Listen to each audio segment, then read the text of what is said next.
Hello दोस्तों, मैं सौरभ मलिक आप सभी का टॉपिक स्टडी में स्वागत करता हूं। दोस्तों, आरआरबी जेई 2019 23 मई फर्स्ट शिफ्ट का एग्जाम हो चुका है। बहुत सारे क्वेश्चन मिल गए हैं, जीके, साइंस, मैथ, रीजनिंग के। सब क्वेश्चन का डिस्कशन करेंगे इस वीडियो में।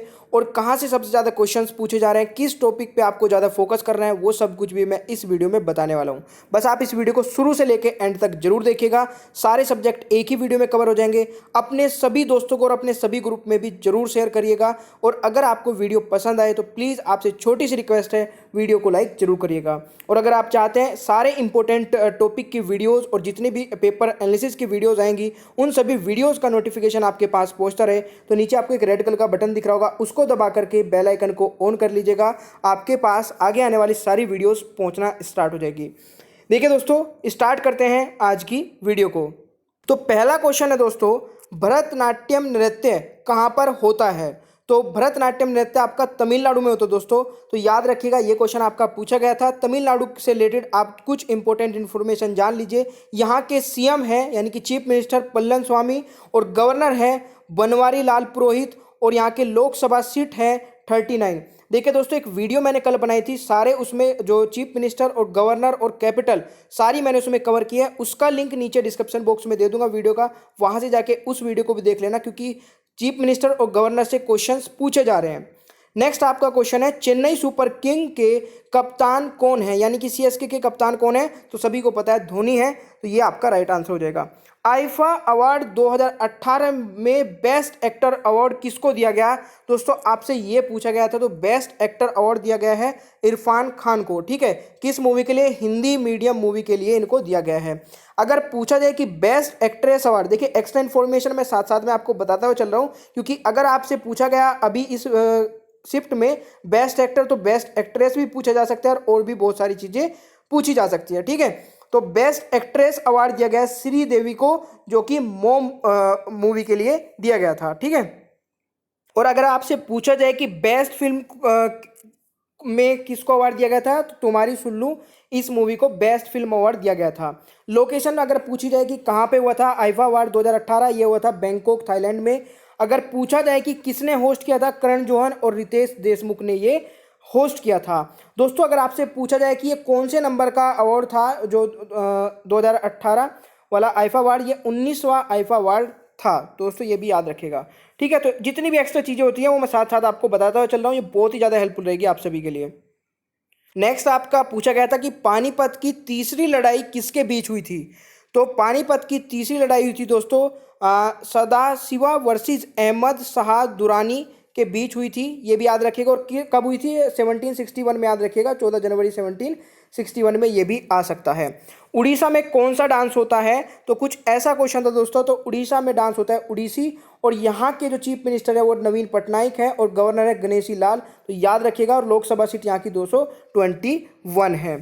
ठीक है, चीफ इलेक्शन कमिश्नर कल भी पूछा गया था। देखिए, कल पूछा नहीं गया था, कल आपका आर्टिकल पूछा गया था, बट मैंने उसमें आपको एक्स्ट्रा फैक्ट में बताया था कि इस टाइम पे चीफ इलेक्शन कमिश्नर कौन है? सुनील अरोड़ा। और ये क्वेश्चन आज आ गया, इसलिए बोलता हूं कि एक्स्ट्रा फैक्ट जो जितने भी बताता हूं उनको ध्यान से सुन लिया करें, क्योंकि क्वेश्चन आपके वहीं से पूछे जाएंगे जहां से आज क्वेश्चन पूछा गया, अगले दिन भी वहीं से घुमा फिरा के क्वेश्चन आ जाएगा।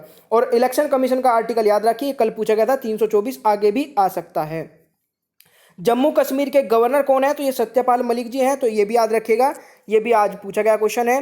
ठीक है, फतेहपुर सीकरी किसके द्वारा बनवाया गया था? ये फतेहपुर सीकरी दोस्तों आपका अकबर द्वारा बनवाया गया था 1569 में, तो ये भी आप याद रखिएगा। ठीक है, नेक्स्ट है आपका, संघमित्रा किसकी पुत्री थी? तो देखिए, संघमित्रा किसकी पुत्री थी दोस्तों? सम्राट अशोक की। ठीक है, इनके 7 पुत्र थे और 2 इनकी पुत्री थी। ठीक है, तो ये बहुत बार क्वेश्चन पूछा जाता है संघमित्रा पे। अब नहीं पता रीजन इसका क्यों पूछा जाता है, बट बहुत बार ये क्वेश्चन आता है एग्जाम्स में। T20 के अंदर सबसे कम उम्र का प्लेयर कौन है? तो दोस्तों, अगर मैं गलत होगा तो करेक्ट करके बताइएगा। मुझे लग रहा है संदीप जोरी है, जो नेपाल से हैं। ये सबसे कम उम्र के T20 में प्लेयर हैं। तो आपको अगर गलत लगता है या फिर मेरा आंसर गलत है तो मुझे कमेंट बॉक्स में बता सकते हैं। नेक्स्ट है आपका, भारत का तीसरा सबसे बड़ा बैंक। देखिए, भारत का सबसे तीसरा बड़ा बैंक अभी बना है बैंक ऑफ बड़ौदा, क्योंकि इसमें बैंक ऑफ बड़ौदा में bank of Baroda, Vijay bank और देना बैंक तीनों मर्ज हो गए हैं, और अब ये बैंक ऑफ बड़ौदा जो है तीसरा सबसे बड़ा बैंक बन गया है। पहले नंबर पे एसबीआई है, और दूसरे नंबर पे आपका ICICI बैंक है। ठीक है, तो ये भी आप याद कर लीजिएगा।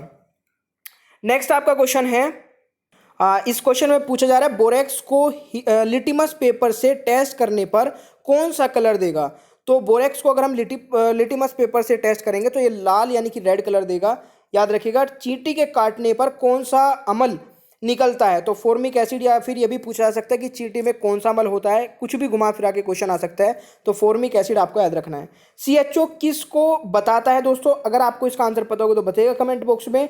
ये शायद क्वेश्चन जैसे भी पूछा गया होगा, CHO किसको बताता है, ये स्टूडेंट ने मुझे बताया था। नेक्स्ट आपका क्वेश्चन है NaCl यानी कि सोडियम क्लोराइड का pH मान कितना होता है। तो NaCl क्लोराइड का जो pH मान होता है वो 7 होता है। तो याद रखिएगा, मिल्क का भी pH मान यानी कि दूध का भी pH मान आपसे पूछा गया था। तो मिल्क का pH मान आपका 6.5 से लेकर 6.7 के बीच में अगर आपको कोई भी ऑप्शन होगा तो वो आपको राइट आंसर लगाना था। ठीक है, निमोनिया हमारे शरीर के किस अंग को प्रभावित करता है। तो निमोनिया से हमारे शरीर का लंग्स जो हैं वो प्रभावित होते हैं। तो याद रखिए, बच्चे के पैदा होने से पहले बच्चे के जेंडर कैसे पता किया जाता है, यानी कि उसका सेक्स पता करने के लिए कि लड़का है लड़की, तो उससे कैसे पता किया जाता है। तो क्रोमोसोम्स की सहायता से, अगर XX है तो आपका फीमेल होता है और XY है तो इसका मतलब आपका मेल है। ठीक है दोस्तों, चलिए, रक्त का थक्का जमने में कौन सा विटामिन सहायक है। तो रक्त का थक्का जमाने में विटामिन K सहायक है। दोस्तों, इतनी बार मैं ये सारे क्वेश्चन करा चुका हूँ, अब बार बार अगर मैं ये चीज़ बोलता हूँ तो आपको महसूस होता होगा कि मैं बहुत बार ये चीज़ को रिपीट करता हूँ। बट अगर आपने मेरे सारे ऑनलाइन टेस्ट देखे होंगे तो आप खुद महसूस कर रहे होंगे कि सारे क्वेश्चन कम से कम 2 बार कराए हुए क्वेश्चन है सारे। ठीक है, ड्यूटेरियम का एटॉमिक मास कितना होता है, 2 होता है। किस चीज़ में सिट्रिक एसिड पाया जाता है। तो वो आपको ऑप्शन देखना था। देखिए, नींबू, संतरा और जो खट्टे फल होते हैं उनमें आपका सिट्रिक एसिड पाया जाता है। तो ऑप्शन के अकॉर्डिंग आपको राइट आंसर यहाँ पे लगाना था दोस्तों। ठीक है, तो ये सभी क्वेश्चन तो थे आपके जीके और साइंस के। अब बात करते हैं रीजनिंग की और फिर करेंगे मैथ्स की। और जितने भी क्वेश्चंस अभी और नहीं मिल पाए हैं तो मैं अभी से लग जाऊंगा क्वेश्चंस कलेक्ट करने के लिए, और वो क्वेश्चंस मैं आपको शाम वाली वीडियो में प्रोवाइड करा दूंगा, जो कि आपको 8 बजे या 8:30 बजे मिल जाती है। और उसके बाद फिर एक वीडियो अपलोड करूंगा जिसमें सारी इंपॉर्टेंट कैपिटल, और कोशिश करूंगा कि उसमें सारे स्टेट की जितनी भी लोकसभा सीटें हैं वो कवर कर लूं, क्योंकि यहाँ से क्वेश्चंस ज़्यादा बन रहे हैं। ठीक है, देखिए, आज एक बात देखी जाए तो आज चीफ मिनिस्टर और गवर्नर से क्वेश्चन नहीं आए, बट आगे आने वाले दिनों में फिर से पूछे जा सकते हैं। तो ये मत सोचिएगा कि अब आगे आने बंद हो जाएंगे। ठीक है, यहाँ पे रीजनिंग में देखा जाए तो स्टेटमेंट कंक्लूजन से क्वेश्चन है, कोडिंग डिकोडिंग से है, एनालॉजी से, सिटिंग अरेंजमेंट से है। यानी कि जो कल पूछे गए थे टॉपिक वही है सारे के सारे। कुछ क्वेश्चंस मिले हैं उनको डिस्कस करेंगे। स्लोग से क्वेश्चन आए, वेन डायग्राम से हैं, क्लॉक से भी क्वेश्चन देखने को मिला है, जबकि कल ऐसा नहीं था। डायरेक्शन, नॉन वर्बल रीजनिंग दोस्तों अच्छी खासी पूछी जा रही है। तो आप ये जितने भी फिगर वाली सीरीज वाले क्वेश्चंस हैं वो सारे देख के जाइएगा। ब्लड रिलेशन से भी क्वेश्चंस देखने को मिल रहा है। यहाँ पे एक क्वेश्चन था, देखिए कुछ इस तरीके से सीरीज से कि AZCXEVGTIR आपको ये कंप्लीट करना था, यानी कि GT और IR आपको बताना था। ये दोनों ब्लैंक थे। तो यहाँ पे मैंने चेक किया, A में +2 कर दिया जाए तो C बन जाएगा, और C में +2 कर दिया जाए तो E बन जाएगा। तो नेक्स्ट भी आप क्या करेंगे, E में +2 करेंगे G, और G में +2 कर देंगे I। तो ये तो आपका +2 चल रहा था, बट यहाँ पे आपका -2 था। Z में से -2 तो X में से -2 तो V, और V में से -2 तो G, और T, और T में से -2 तो R। तो GT और IR आपका राइट आंसर बन रहा था इस क्वेश्चन का। तो अगर यही क्वेश्चन आता तो इसका GT और IR आपका राइट आंसर हो जाता। एक क्वेश्चन एक स्टूडेंट ने भेजा व्हाट्सएप पे कि 1200, 600, 200, 50 और 10 इस तरीके से ये कुछ सीरीज आ रही थी। तो इसमें कैसे करना था भाई, इसको 2 से डिवाइड करेंगे 600, इसको 3 से डिवाइड करेंगे 200, 200 को 4 से डिवाइड करेंगे 50, और 50 को 5 से डिवाइड करेंगे तो 10। तो इस तरीके से घटती हुई सीरीज ये जा रही थी। देखिए, यही क्वेश्चन एग्जाम के टाइम हार्ड लगने लगते हैं, और जब इन क्वेश्चन को मैं कराता हूँ तो यही क्वेश्चन ईजी लगते हैं, क्योंकि आपके सामने इनका आंसर और कंक्लूजन होता है। ठीक है, तो ऐसा नहीं होता कि आपका जो पेपर है रीजनिंग का बहुत इजी है। ठीक, मतलब आपका अगर आपने पढ़ रखी है तो इतना हार्ड नहीं है, डिफिकल्ट नहीं है। बट अगर आपने इसको टाइम कम दिया रीजनिंग को तो आपको कहीं ना कहीं डिफिकल्ट लगेगा एग्जाम। ठीक है, तो रीजनिंग को अच्छे से पढ़ के जाइए। नेक्स्ट आपका क्वेश्चन है कथन और धारणाएं से। कुछ इस तरीके से क्वेश्चन था कि रंजीत ने अपने मित्र संदीप से कहा, यह सरप्राइज गिफ्ट मेरे लिए बेहद खास है। देखिए रंजीत अपने मित्र से कह रहा है कि यह सरप्राइज गिफ्ट मेरे लिए बहुत खास है, बेहद खास है। तो इसमें धारणाएं 3 दे रखी थी, उसमें से आपको बताना था कि कौन सी करेक्ट होगी। तो यहाँ पे पहली धारणा थी कि गिफ्ट उसकी पत्नी द्वारा दिया गया है। तो दोस्तों कथन में कहीं पे भी पत्नी के बारे में जिक्र नहीं किया गया, तो इसको हम कभी भी राइट आंसर नहीं मान सकते, क्योंकि रंजीत ने अपने मित्र से यह कहा कि सरप्राइज गिफ्ट मेरे लिए बेहद खास है। तो इसका मतलब ये तो नहीं हो सकता ना कि पत्नी ने दिया होगा, तो ऐसा कुछ भी अपनी तरफ से ऐड नहीं करेंगे, ये चीज़ ध्यान रखिए। दूसरा है कि संदीप और रंजीत मित्र है, तो ऑब्वियसली बात है क्योंकि रंजीत ने अपने मित्र संदीप से कहा, तो इसका मतलब दोनों मित्र हैं, तो ये तो राइट हो जाएगा। तीसरा है आपका यह गिफ्ट रंजीत के लिए सरप्राइज है, तो यहाँ पे रंजीत अपने मित्र से यही बात बोल रहा है कि यह सरप्राइज, ये गिफ्ट मेरे लिए सरप्राइज है, तो बेहद खास है, तो यही आपका ये राइट आंसर हो जाएगा, यानी कि ये दोनों 2 और 3 जो आपके धारणा है ये दोनों राइट रहेंगे। एक क्वेश्चन था आपका इस तरीके से श्लोक का, कुछ कीबोर्ड पियोन है और सभी पियोन कैरियो है, तो इसका आपको बताना था। देखिए कीबोर्ड का आप एक गोला बनाएंगे और कुछ कीबोर्ड जो है आपके पियोन है, तो हल्का सा कट लगा के एक पियोन वाला बना लेंगे, ठीक है। फिर उसके बाद सभी पियानो जो है वो आपके कैरियो है, तो आप इसको क्या करेंगे, पियानो को पूरा कवर करेंगे दूसरे एक गोले से, और वो होगा कैरियो का गोला।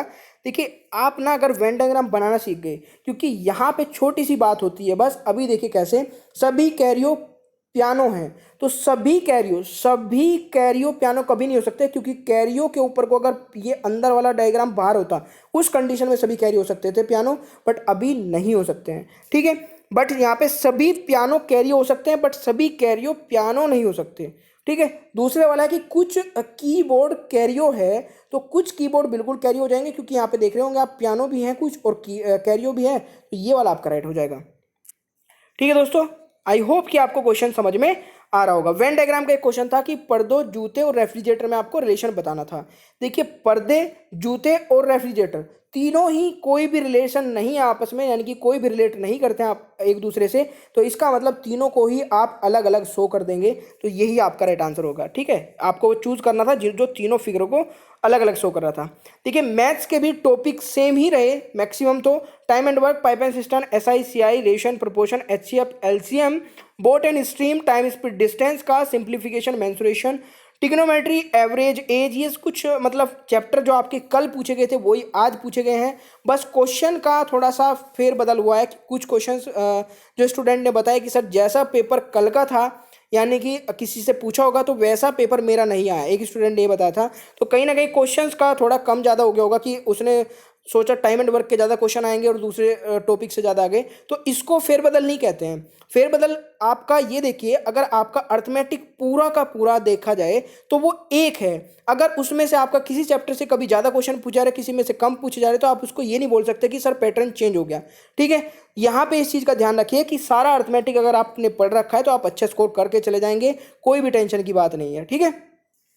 यहाँ पे एक क्वेश्चन था कि एक कुकर 16% के लाभ पर बेचा गया, यदि 20% अधिक पर बेचा जाता तो लाभ 20% होता, तो कुकर का क्रय मूल्य क्या होगा। देखिए अगर मैं कुकर को 16% लाभ पर बेचूं, तो यहाँ पे मैं उसको कितने परसेंट पे बेच रहा होगा, जब मैं उसको 16% के लाभ पर बेचूंगा तो मेरा सेलिंग प्राइस कितना होगा, 116%, ठीक है।